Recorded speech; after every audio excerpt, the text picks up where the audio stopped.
آداب، میں ہوں وسعت اللہ خان اور میرے دائیں بائیں شاہ زیب جیلانی اور زرار کھوڑو ہیں۔ آج روزنامہ ڈان کا اداریہ تھا کہ آخر یہ جو حکومت ہے، حالات کی جو نزاکت ہے اور تیزی سے بدلتی ہوئی صورتحال ہے، اس کے پیش نظر آرمی چیف کے بارے میں فیصلہ کیوں نہیں کر رہی اور ابھی تک کیوں رکی ہوئی ہے، جبکہ 3 ہفتے بعد موجودہ آرمی چیف کی جو موجودہ مدت ہے وہ ختم ہونے والی ہے۔ اسی دوران یہ بھی کہا جا رہا ہے حکومت کی طرف سے کہ یہ جو سارا میلہ خان صاحب نے لگایا ہے یہ دراصل آرمی چیف کی تقرری کے حوالے سے ہے اور انتخابات کا جو مطالبہ ہے وہ ایک طرح سے کمپنی کی مشہوری کے لیے ہے۔ اگر آپ کو یاد ہو تو پی ٹی آئی نے ابتدا میں یہ کہا کہ آرمی چیف جو ہیں وہ موجودہ حکومت لگا ہی نہیں سکتی پغل خان صاحب کے کہ چور اور ڈاکو کیسے سلیکٹ کر سکتے ہیں، اور وہ بھی میرٹ کی بنیاد پہ۔ پھر اس کے بعد یہ بیانیہ سامنے آیا کہ جب تک فریش مینڈیٹ کے ساتھ تازہ حکومت نہیں آ جاتی، موجودہ آرمی چیف کی مدت میں توسیع ہو سکتی ہے، ایک اشارتاً خان صاحب نے ایک انٹرویو میں کہا۔ پھر اس کے بعد کل وزیر اعظم شہباز شریف کی طرف سے یہ ایکسکلوسیو اطلاع آئی کہ دراصل پی ٹی آئی والے جو ہیں انہوں نے تجویز بھجوائی ایک کاروباری شخص کے ذریعے کہ آئیے مل بیٹھ کے کچھ نام ہم دیتے ہیں کچھ نام آپ دیتے ہیں، اتفاق رائے سے نئے آرمی چیف کو فائنلائز کر دیتے ہیں۔ اب سابق وزیر دفاع پرویز خٹک جو کہ پی ٹی آئی کے کلیدی رہنما میں سے ہیں، ان کا ایک بیان سامنے آیا ہے۔ ان کا یہ کہنا ہے کہ ہمیں کبھی بھی آرمی چیف کی تقرری کے بارے میں کوئی مسئلہ درپیش ہی نہیں تھا۔ ظاہر ہے کہ جو بھی فوج کا سربراہ بنے گا وہ اس کا پوری طرح پروفیشنلی اور ادروائز اہل ہوگا، تبھی تو وہ بنتا ہے آرمی چیف۔ ہمارا مسئلہ تو صرف انتخابات ہے۔ دوسری جانب خان صاحب جو ہے دوسری جانب خان صاحب جو ہیں وہ یہ کہہ رہے ہیں کہ آج ہی ان کا ایک ٹویٹ میری نظر سے گزرا کہ اگر تبدیلی جمہوری طریقے سے نہیں آئی تو پھر خونی طریقے سے آئے گی، اور کل سے انہوں نے یہ لائن بھی لی ہوئی ہے کہ اب یہ جو تحریک ہے یہ تبدیلی کے لیے نہیں ہے بلکہ انقلاب کے لیے ہے۔ جی تو یہ صورتحال ہے بھائی کہ یہ جو ہے نا، یہ جو میں اس کو بہت زیادہ پیٹا جا رہا ہے، یہ خان صاحب کے کلپ کو، اور میرا نہیں خیال کہ اس میں کوئی ایسا سچ بات ہے۔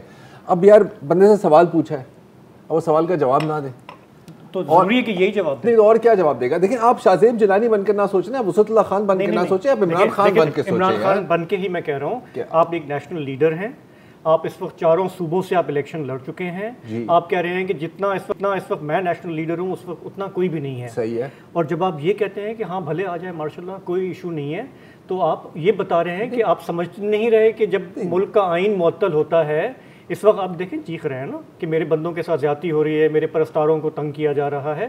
جب ماشاء اللہ ہوگا تو پھر آپ کی یہ آواز بھی جو آپ اٹھا رہے ہیں نا، یہ نہیں کر سکیں گے لانگ مارچ آپ۔ وہ سب کچھ صحیح ہے یار، دیکھو میرا پوائنٹ یہ نہیں ہے، وہ کوئی انڈورس تو نہیں کر رہے نا ماشاء اللہ کو۔ اور دیکھیں خان صاحب ہے تو ان کو سب جائز ہے۔ نہیں یار بھائی وہ بول دیں گے جی ماشاء اللہ ٹھیک ہے تو وہ جائز ہے۔ اچھا انہوں نے یہ نہیں کہا کہ ماشاء اللہ ٹھیک ہے، انہوں نے کہا نہیں، اس کا یہ مطلب نہیں ہے کہ ٹھیک ہے۔ نہیں، آپ نے کیا مطلب؟ میں نے اس کا یہ مطلب نکالا کہ کرنا ہے تو کر لو، اور یہ خان صاحب کی ٹپیکل لہجہ ہے یار، ٹپیکل بات ہے۔ دیکھیں دن میں آپ نے 35 بار بولنا ہے، 35 بار، بہت زیادہ بینیفٹ آف ڈاؤٹ دے رہے ہیں۔ نہیں میرا نہیں خیال، کچھ چیزوں پہ تو کلیئرٹی ہونی چاہیے نا۔ آئین ہوگا، سیاست ہوگی تو خان صاحب بھی پرائم منسٹر بن سکتے ہیں۔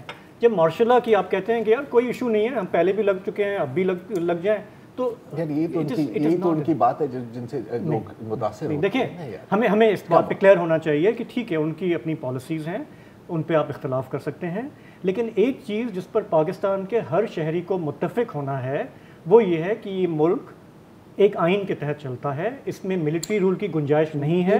ہم آج جس مقام پہ کھڑے ہیں اس میں بڑا عمل دخل اسی بات کا ہے۔ سر بالکل ہے، مائی پوائنٹ از کہ وہ ہر سوال کے جواب میں ایک پوری پولیٹیکل تھیسس تو نہیں پیش کرنے والے نا۔ خان صاحب اپنے ٹپیکل لہجے میں بولیں گے کہ ماشاء اللہ کی باتیں ہو رہی ہیں، خان صاحب نے کہا لگانا ہے تو لگا دو جی۔ اچھا لگے گا بھی صحیح، فرض کرو خدا نہ خواستہ میرے منہ میں خاک، اگر ماشاء اللہ لگتا ہے تو بیسکلی تو تھنکنگ تو یہی ہے نا کہ ان کو آؤٹ رکھنے کے لیے لگے گا. حکومت تو جائے گی ہی جائے گی, لیکن یہ بھی آؤٹ ہوں گے نا. تو کوئی ایسی تو بات نہیں ہوئی نا کہ میں ماشاء اللہ کے حق میں ہوں. میرا نہیں خیال میں کچھ عرض کروں اگر آپ لوگوں کا ہو گیا ہو. نہیں, ہمارا چلتا رہے گا. ٹھیک. ہاں دیکھیں سرخے ہیں نا یہاں پہ. آپ کی جو ماشاء اللہ آپ نوجوان لوگ ہیں دونوں, میں نے ضیاء الحق کا ماشاء اللہ دیکھا ہے. میں نے بھی دیکھا ہے سر. نہیں آپ نے دیکھا ہے, ہم نے بھگتا ہے.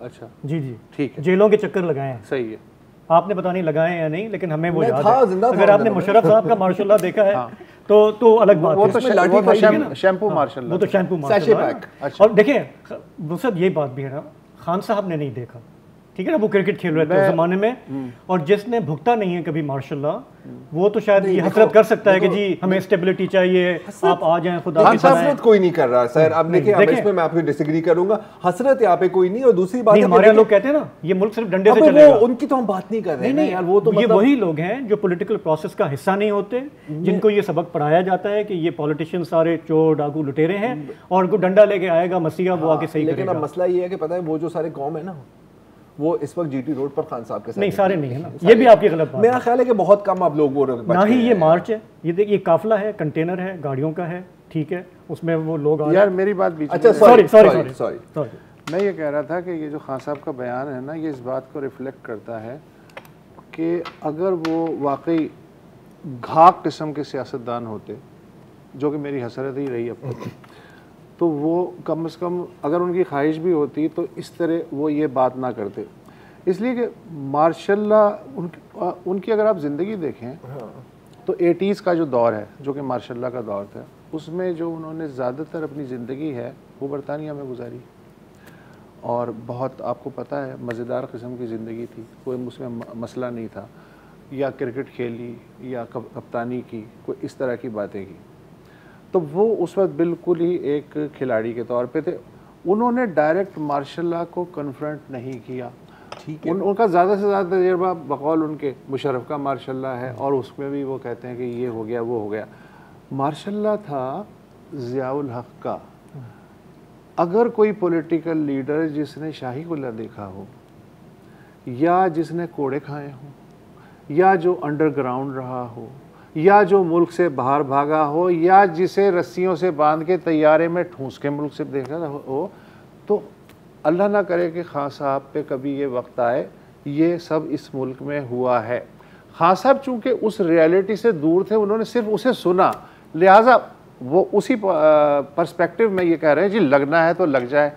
خان صاحب کو جو زیادہ سے زیادہ تجربہ ہے قید کا, پتہ ہے کیا ہے؟ وہ جو مشرف کے دور میں نہ پنجاب یونیورسٹی میں یہ گئے تھے مشرف کے دور میں, اور اسلامی جمعیت طلبہ کے لڑکوں نے انہیں کوئی گھنٹے ڈیڑھ کے لیے ایک کمرے میں بند کر دیا تھا. یہ اب تک کا ان کا ٹوٹل قید کا تجربہ ہے. اچھا, جہاں تک ان کے حامیوں کا ہے, یہ جو جنریشن ہے یہ مارشل لا کے بعد کی, ضیاء کے مارشل لا کے بعد کی دوسری جنریشن ہے. یہ جو یوتھس ہیں, یہ جو نوجوان ہیں, انہوں نے تو ظاہر ہے کہ ان میں سے اکثر کو شاید مشرف کا مارشل لا بھی اس طرح سے یاد نہ ہو, ضیاء کا تو بالکل ہی یاد نہیں ہوگا. آپ صحیح کہہ رہے ہیں. تو یہ جو اب پولیٹیکل نسل پیدا ہوئی اس مارشل لا کے نتیجے میں, اصلی تھے وڈا مارشل لا, اس کے نتیجے میں اس کی ایک دلیل آپ نے ایک یوٹیوب پہ, آج کاش مجھے وہ مل جاتی میں آپ کو چلا دیتا, ایک پنجاب اسمبلی کے سامنے جس زمانے میں تحریک انصاف نئی ابھر رہی تھی, ایک پولیس نے لاٹھی چارج کر دیا ان کی ریلی پہ. ایک نوجوان تھا, اس نے رپورٹر نے پوچھا جی کیا, کہنے لگے دیکھیں جی پولیس ہم پہ تشدد کر رہی ہے, ہم تو تبدیلی لانے کے لیے نکلے, اگر پولیس اسی طرح ہمیں ڈنڈے مارے گی تو انقلاب کیسے آئے گا. تو اب یہ صورتحال جو ہے یہ پھل دیا ضیاء الحق کے مارشل لا نے ہمیں. تو اب خان صاحب چونکہ اس پورے گروپ کے, جو کہ ابھی اس وقت ظاہر ہے کہ بظاہر سوشل میڈیا پہ ہر جگہ نظر آ رہا ہے, جب وہ یہ کہتے ہیں کہ جی لگ رہا ہے تو لگ جائے, تو وہ اس پوری اب پولیٹیکل جنریشن کی نمائندگی کر رہے ہیں بیسیکلی. ٹھیک ہے, تو اس لحاظ سے مجھے کوئی حیرت نہیں ہے, آپ کو کسی اور وجہ سے حیرت نہیں ہے, مجھے اس وجہ سے حیرت نہیں ہے. Fine, fair enough. دیکھیں اس پر ڈیبیٹ چلتی رہے گی. جہاں تک کہ ماشاءاللہ دیکھا نہیں ہے تو یار دیکھیں نازی جرمنی ہم میں سے کسی نے نہیں دیکھا, لیکن ہمیں اتنا تو پتہ ہے نا کہ یار نازیزم, فیشنزم اور ہٹلر کوئی اچھا دور نہیں تھا. تو آئی مین پوائنٹ از کہ اتنی تو اویئرنیس ہوتی ہے. جہاں تک وہ اے پولیٹیکل والی بات ہے بالکل 100%. یہ والا خدا نخواستہ ایک بار پھر میرے منہ میں خاک, ٹھیک ہے, اگر لگتی ہے تو ایوری ون لوزرز نا یار. اور یہ جو ابھی کراؤڈ نکلا ہوا ہے یہ قدرن ماضی کے حساب سے ایک تھوڑا سا اینٹی اسٹیبلشمنٹ کراؤڈ بھی ہے, کیونکہ جو باتیں کر رہے ہیں ہوا ہے تو جو بھی ماشاء اللہ لگے گا وہ ان کو شاید یہ اینٹی اسٹیبلشمنٹ کراؤڈ نہیں ہے, یہ پرو اسٹیبلشمنٹ کراؤڈ ہے. اگر اسٹیبلشمنٹ ان کے ساتھ ہو, میں یہی کہنے تھوڑا سا فرق ہے, یہاں ہی آ رہا تھا کہ اس وقت اینٹی اسٹیبلشمنٹ کراؤڈ تھا 80 کے عشرے کی پیپلز پارٹی کا, وہ تھا. یہ اس وقت پہ جو ماشاءاللہ لگے گا, اگر یہ 5 سال پہلے لگتا اور ان کے حق میں لگتا تو شاید ان کو کوئی اعتراض نہ ہوتا. اس وقت پہ I think across the board ایک کانڈیمنیشن ہوگی, اور اگر کسی پولیٹیکل پارٹی نے خدا نخواستہ سپورٹ کیا اوپنلی یا بیہائنڈ دا سینز, میرا خیال ہے ان کا تو ووٹ گیا for a long time to come. اچھا چلے یہ تو بات میں صرف یہ کہنا چاہ رہا تھا, جیسے وسط نے شروع میں بتایا کہ پرویز خٹک کا آج ایک بیان سامنے آیا ہے, کیونکہ ایک طرف تو دیکھیں خان صاحب جیسے ہم روز برس رہے ہیں, لیکن یہ پرویز خٹک صاحب کی جو بات ہے وہ بھی بڑی سگنیفیکنٹ ہے کہ ایٹ اے ٹائم کہ جب آپ کا لیڈر کنفرنٹیشن کی طرف جا رہا ہے. میرے خیال سن لیتے ہیں کہ انہوں نے کیا کہا. آرمی چیف کے بارے میں ہم بہت کلیئر ہیں, جو بھی آرمی چیف بنے گا وہ بہترین آدمی ہوگا. تو ہم نے پہلے ان کو کلیئر کر دیا, جو بھی لگے گا ہمیں کسی پہ اعتراض نہیں ہے. لیکن لوگ پھر بھی پروپیگنڈا کر رہے ہیں. یہ تو میرے سامنے کئی دفعہ ہم نے کلیئر بات کی ہوئی ہے کہ ہمیں کسی پر کوئی اعتراض نہیں, ہونا ہو نہیں سکتے. ایک انسٹیٹیوشن ہے, انہوں نے اپنے فیصلے خود کرنے ہیں. ہم پولیٹیکل پارٹی, ہم اپنی انسٹیٹیوشن ہے, ہم اپنے فیصلے خود کرتے ہیں. آرمی خود کرتی ہے, عدالتیں اپنے فیصلے خود کرتی ہیں. تو ہم تو چاہتے ہیں کہ ہر ایک اپنے اپنے فیصلے کرے, کوئی مداخلت نہ کرے. تو انڈیپینڈنٹ اردو کو انہوں نے یہ انٹرویو دیا, اور اس میں دیکھیں ایک لحاظ سے تو کچھ سچویشن ڈیفیوز ہو سکتی ہے, کیونکہ انہوں نے کہا جی کہ ہماری کوئی آلیو برانچ ہو سکتی ہے, اور آگے جا کے اگر کوئی فیس سیونگ ہونی ہے تو اس کے لیے ایک اچھی جگہ کھل جاتی ہے. سوال صرف یہ ہے کہ یہ پرویز خٹک صاحب اپنے تئیں بول رہے تھے کیونکہ وہ ہمیشہ مصالحتی کردار ادا کرتے ہیں, یا یہ عمران خان صاحب کا واقعی میں اب یہ پالیسی ہے, کیونکہ ان کے منہ سے یہ بات آئے گی تو پھر لگے گا کہ یہ پی ٹی آئی کا معاملہ ہے. فیلڈ میں ایٹ اے ٹائم دیکھو کئی میسنجرز چھوڑے جاتے ہیں یہ فیل نشانے پہ لگ جائے, یہ ایک طریقہ ہوتا ہے. آخری بات, بس ایک آخری بات کہ ان کا جو تھا نا کہ 8 مہینے 10 مہینے بھی چلے. اچھا کل میں یہی بات کرنے کی کوشش کر رہا تھا کہ اس وقت میرا خیال ہے کہ یہ جو کیمپین چل رہی ہے نا, انتخابات نہیں بھی ہوتے اگر ابھی, جو نہیں ہوں گے میرے حساب سے, اگر اگلے سال بھی ہو یار, یہ موبلائزیشن کیمپین میں بنتی رہے گی. جن طرح کی اب یہ نوٹ کریں یار, اس وقت کہاں ہیں آپ, جی ٹی روڈ پر ہیں آپ, گجرانوالہ میں آپ, نون لیگ کے گڑھ میں لوگ نکال رہے ہیں اور گھوم رہے ہیں, تو گھوم رہے ہیں. تو یہ تو in and of it self ایک جیتی ہے نا, بہت لمبا, اور یہ میں لانگ مارچ سر یہ کھینچ لیں گے, یہ لانگ مارچ یہ 10 آپ کو پتہ ہے 10 اور سال کھینچ سکتے ہیں. 70 کے الیکشن کی کیمپین بھی پورا 1 سال چلی تھی سر, اور یہ اب دوبارہ دیکھو. پاکستان میں پی ڈی ایم کی حکومت کو آئے 6 مہینے ہو چکے ہیں, لیکن اس دوران ظاہر ہے کہ اظہار آزادی کا جو معاملہ ہے اس میں کوئی خاص بہتری ہمیں نظر نہیں آئی.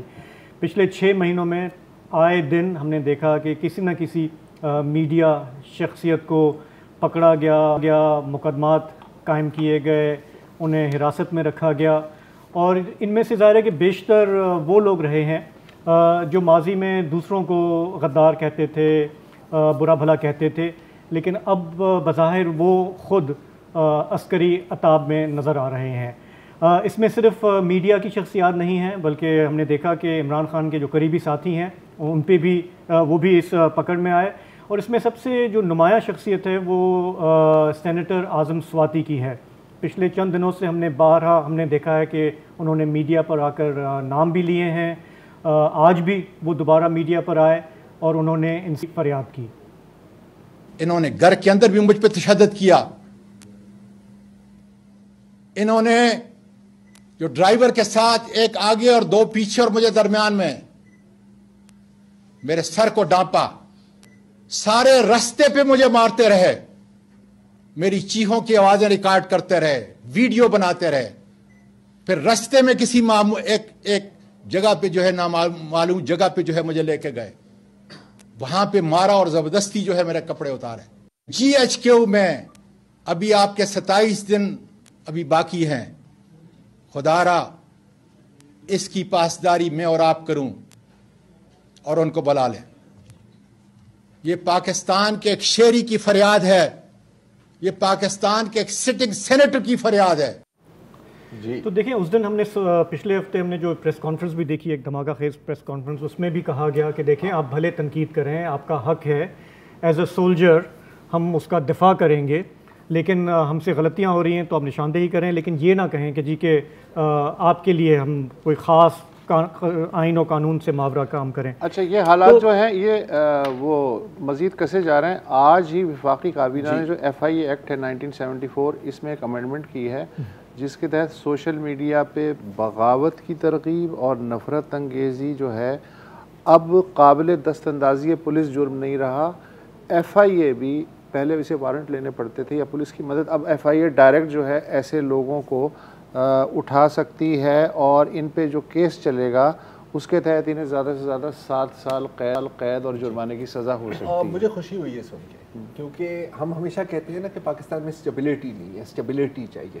یہ ایک اسٹیبلٹی ہے، جو بھی دور ہو نصاب ایک ہی ہوتا ہے، رائٹ؟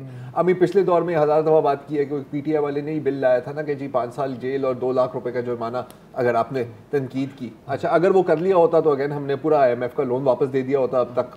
اور کوئی ان پہ یہ بھی کہتا ہے کہ جی 3.5 سال پہ تو آپ بہت تنقید کرتے ہیں کہ عمران خان کے زمانے میں ہم پہ یہ سختیاں ہوئی وہ سختیاں، آپ کے زمانے میں بھی یہی ہو رہا ہے۔ تو اس نے کہا کہ بھیا ان کا قصور نہیں ہے، ان کا کوئی لینا دینا نہیں ہے، یہ ہائبرڈ رجیم کا جو ایکسپیریمنٹ ہے یہ جولائی 2018 سے آج کے دن تک چل رہا ہے، تو اس میں دونوں حکومتیں بالکل الگ ہیں۔ لیکن آپ کو یہ لگا کہ ہم نے پچھلے 6 مہینے میں جو دیکھا ہے جس طرح سے پکڑ دھکڑ ہو رہی ہے کہ ہمارے ہاں جو انسانی حقوق کی تنظیمیں ہیں یا جو صحافتی تنظیمیں ہیں انہوں نے اس طرح سے آواز اٹھائی یا ہمیں فرق نظر آیا ہے؟ میں خیال ہے کہ تھوڑا سا فرق تو ہے، میں خیال تھوڑا سا کیا فرق تو وجہ ہے۔ ہے؟ دیکھیں اگین اب یہ بات اوپنلی نہیں کہنی چاہیے، لیکن جب یہ سب کچھ ہو رہا تھا یہ پکڑ دھکڑ اور فرینکلی اسپیکنگ ہمیں دیکھیں اس پرنسپل پہ تو تھا کہ یار دیکھو اس طرح آپ لوگوں کو نہیں اٹھانا چاہیے، وہی کہ یار لانڈی کے مشین ٹول کے آپریٹر نے اپنے نوکیا 3310 پر بلال فاروقی کا فیس بک پوسٹ پکڑ لیا، اس کا وہی ریپیٹ ہو رہا تھا۔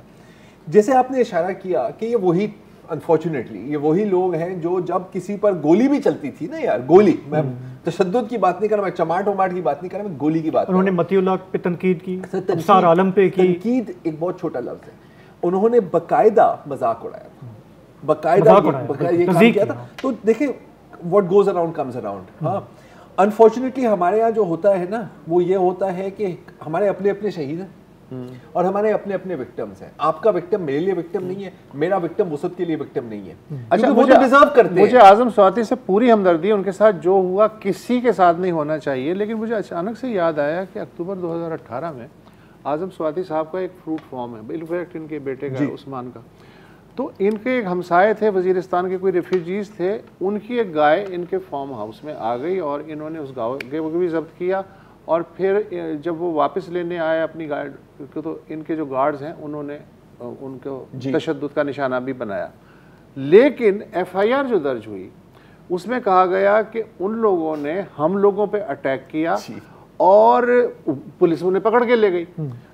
اس دوران اس سے بھی بڑی خبر یہ ہے کہ یہ چونکہ فیڈرل منسٹر تھے تو IG اسلام آباد تھے جان محمد، ان کا تبادلہ کروا دیا گیا اس بنیاد پہ کہ جی میرے فون انہوں نے اٹینڈ نہیں کیے۔ یہ انہوں نے اپنے دور میں کیا ہے، لیکن آج ان کے ساتھ اگر ہو رہا ہے تو ہمیں اتنی ہی ان سے ہمدردی کہنے کا مطلب ہے۔ باٹم لائن بڑی مچھلی چھوٹی مچھلی کو کھاتی ہے، چھوٹی مچھلی کچھ نہیں کر سکتی، چوری مچا سکتی ہے، اور بڑی مچھلی سوچتی ہے کہ یار میں تو بادشاہ ہوں اس سمندر کا اس تالاب کا، ہاں، لیکن پھر ایک شارک آ جاتی ہے۔ اکثر مچھلی غلط فہمی کرتی ہیں کہ اگر وہ 2 منٹ کے لیے شارک کے ساتھ تیر رہی ہیں نا، اس کا یہ مطلب نہیں ہے کہ آپ شارک بن گئے ہیں، آپ کو بھی شارک کھا سکتی ہے۔ یہ اسی طرف جا رہا ہے جو ہم پہلے بات کر رہے تھے کہ جب تک آپ پر گزرتی نہیں ہے آپ کو احساس نہیں ہوتا، اور آپ یہ سمجھتے ہیں کہ میں ہی اصل میں دنیا ہوں، لیکن اگر گزرنے کے بعد احساس نہیں ہوا نا شاہ زیب، تو ہم یہ توقع کر سکتے ہیں کہ جو لوگ اس سے جا رہے ہیں ظاہر ہے کہ وہ کسی بھی طور سے صحیح نہیں ہے، لیکن شاید ان کو احساس ہو آئندہ کے لیے۔ اور اس ملک میں اس میں بھی ہزاروں لوگوں جس قیامت سے گزر رہے ہیں، اعظم سواتی جو ہیں ان کے ساتھ بہت غلط ہوا ہے، لیکن شاید 1% بھی نہیں ہوا جو اس وقت ہزاروں لوگوں کے ساتھ ہو رہا ہے اس ملک میں۔ تو ابھی ہمیں جوائن کر رہے ہیں حارث خلیق صاحب، آپ سیکرٹری جنرل ہیں human rights commission of Pakistan کے۔ تھینک یو فار جوائننگ اس۔ حارث ایک مجھے بات بتائیں کہ ابھی پچھلے دور میں PTI کے دور میں ہر ایک بات پر ہم کہتے تھے کہ یار یہ تو فیشزم ہے، یہ تو ہائبرڈ رجیم ہے، اور ہائبرڈ رجیم میں ایسا ہی ہوتا ہے. یہ جو پچھلے 6 ماہ میں ہم دیکھ رہے ہیں, ہم شہباز گل کا ہو گیا, اعظم سواتی کا ہو گیا, اور بھی جو کسی, تو اتنی خاموشی کیوں تاری ہوئی ہے آج کل یار؟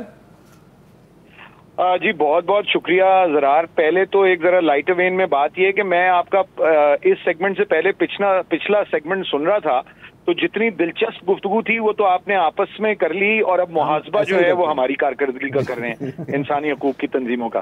میں سمجھتا ہوں کہ میں بالکل آپ سے اتفاق نہیں کرتا.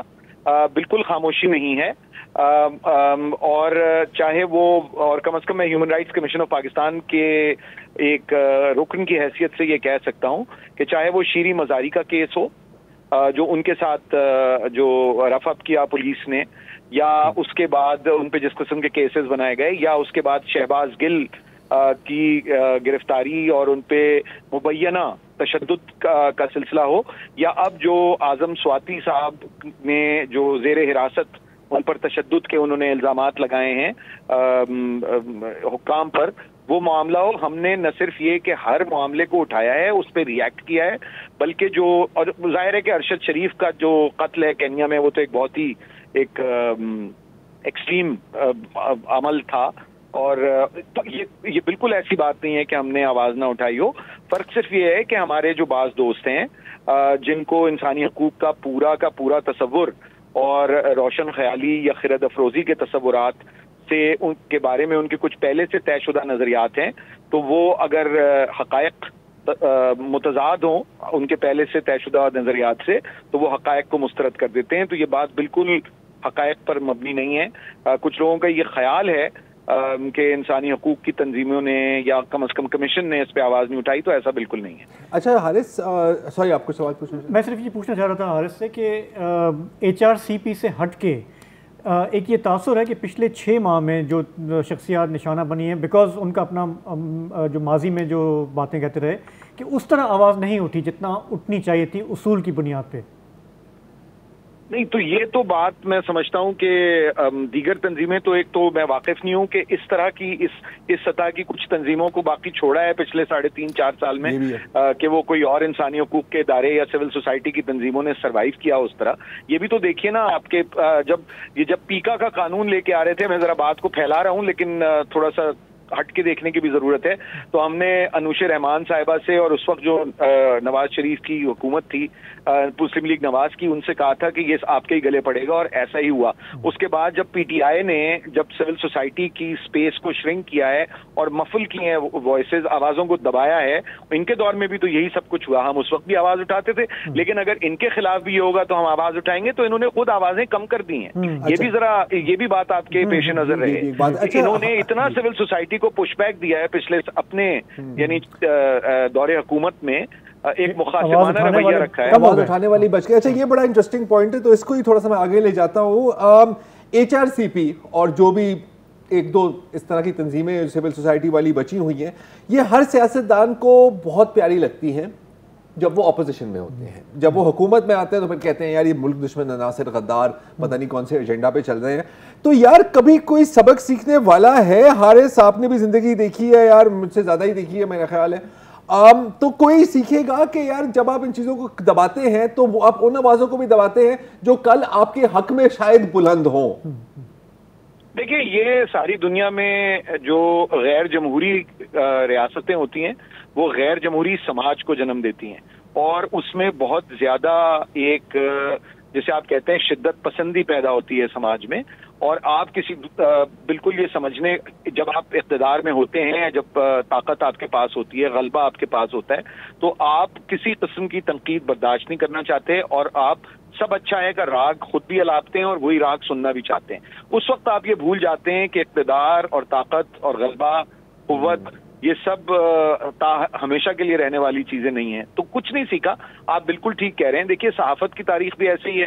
پاکستان میں جو صحافت کی تاریخ ہے وہی پاکستان میں سینسرشپ کی تاریخ ہے. اس کو دونوں طرح سے دیکھا جا سکتا ہے. یعنی اگر کوئی کتاب لکھے پاکستان میں صحافت کی تاریخ پر, ضمیر نیازی دوبارہ پیدا ہو جائیں, تو اگر وہی کتاب وہ پاکستان میں سینسرشپ کی تاریخ کے نام سے چھاپیں گے تو وہ ایک ہی بات ہوگی. تو یہ تو بالکل اسی طرح ہے. پاکستان کا جو آئین ہے, پاکستان کے دستور کی پامالی بالکل ایک معمولی بات سمجھی جاتی ہے. پاکستان میں غیر آئینی, غیر جمہوری, آمرانہ فوجی حکومتوں کے بارے میں رویہ یہ ہوتا ہے جیسے یہ بالکل ایک معمول کی بات ہے. تو یہ تو ہماری اسٹیٹ کا ایک پورا جو کلونیل کنٹینیوٹی ہے اسٹیٹ کی اور اس کا ایک غیر جمہوری مطلب وہی پرانا نصاب ہی چلتا ہے. سوری حارث میں آپ کی بات کاٹ رہا ہوں, یہاں پر لمبا لینا اور وقفے کے بعد تھوڑا سا بات کرتے ہیں زراعت کے بارے میں.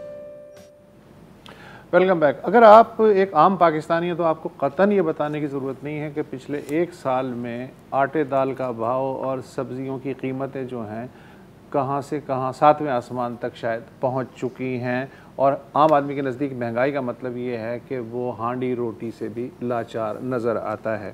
اس پہ مرے پہ سواں درہ یہ کہ سیلاب آ گیا جس سے 40 لاکھ ایکڑ زرعی رقبہ جس پہ کہ فصلیں تھیں وہ ختم ہو گیا یا متاثر ہو گیا. تو اس کی وجہ سے جو ہمارا فوڈ سیکیورٹی کا ایشو ہے وہ تلوار تقریباً سر پہ آ گئی ہے, اور ہمیں نہیں پتا کہ یہ جو موجودہ سیزن شروع ہو رہا ہے اس میں ربی کا اس میں کیا ہوگا, اور اس کے بعد پھر اگلے سال میں ہمارے ساتھ کیا ہونے جا رہا ہے. تو اس انسیکیورٹی کی سچویشن میں کل وزیر اعظم شہباز شریف نے 1800 ارب روپے کے کسان پیکج کا اعلان کیا جو پچھلے سال سے 400 ارب روپے زیادہ ہے. اس میں موٹی موٹی بات یہ ہے کہ متاثرہ جو کسان ہیں ان کو مفت بیج دیا جائے گا, رعایتی قرضے دی جائیں گے, کھاد کی قیمت میں اچھی خاصی کمی کی جا رہی ہے, ٹیوب ویلز کی جو بجلی کے نرخ ہیں انہیں کمی کی جا رہی ہے, یعنی ایک فلیٹ ریٹ ڈیولپ کیا جا رہا ہے. اس وقت ہمارے ساتھ سندھ آباد کار بورڈ کے سینئر وائس پریزیڈنٹ محمود نواز شاہ صاحب موجود ہیں. شاہ صاحب, آپ نے ظاہر ہے کہ وہ پیکج اور پریس کانفرنس وزیر اعظم کی دیکھی ہوگی جس میں ڈی اے پی کی قیمت فی بوری 2500 روپے کم کر دی گئی ہے. اس کے علاوہ 12 لاکھ تھیلے جو ہیں وہ بیجوں کے وہ مفت تقسیم کرنے کا اعلان کیا جا رہا ہے. 7 لاکھ ٹن یوریا برآمد ہو چکی ہے, 26 لاکھ ٹن گندم آلریڈی جو ہے وہ کی جا رہی ہے. ٹیوب ویلوں کو شمسی توانائی پہ کنورٹ کرنے کے لیے بلا سود قرضے دیے جا رہے ہیں, بجلی کا فلیٹ ریٹ ڈیولپ کیا جا رہا ہے. خاصا اچھا پیکج بظاہر لگتا ہے, آپ کیا کہتے ہیں؟ جی بہت بہت شکریہ آپ کا. جو اس وقت تک خبریں آئی ہیں اور ہم نے جو میڈیا پہ دیکھا ہے تو ایک تو خوش آئند بات ہے کہ یہ پیکج آیا ہے, لیکن کچھ باتیں سمجھ میں نہیں آ رہی اور کچھ ایڈ اپ نہیں ہو رہی. پہلی بات یہ کہ یہ کہا جا رہا ہے کہ کوئی 12 لاکھ بوریاں گندم کی دی جائیں گی. حکومت سندھ جو پہلے خود اکیلی کام جی بیج کی, تو جو حکومت سندھ پہلے خود اکیلے کام کر رہی تھی اس کے اوپر, تو انہوں نے تو وہ پروگرام وڈرا کر دیا ہے. اور سندھ میں تو اس وقت ربی کی موسم رواں دواں ہے, اور نومبر کی 30 تاریخ اور دسمبر کی 5-10 کے بعد اگر کوئی سوئنگ ہوگی تو وہ ظاہر سی بات ہے ییلڈ کو اس کی امپیکٹ کرے گی.